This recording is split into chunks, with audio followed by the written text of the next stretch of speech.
So some of the advantage of hiring a professional to put on your James Hardie siding is the familiarity with the product.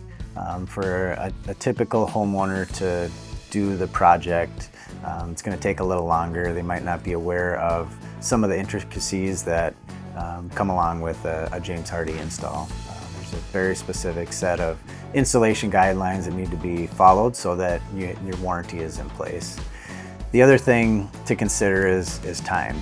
You know, it takes, on average, our crew of trained installers working 5 days a week, 2 to 3 weeks to do a project. So for the average homeowner, that's at least a summer full of weekends, doing it with their buddy or doing it by themselves.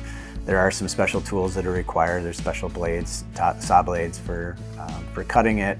So for the most part, it's not a DIY type of project, and I would, seriously consider hiring a James Hardie Alliance member to do that project. They have the experience, the know-how.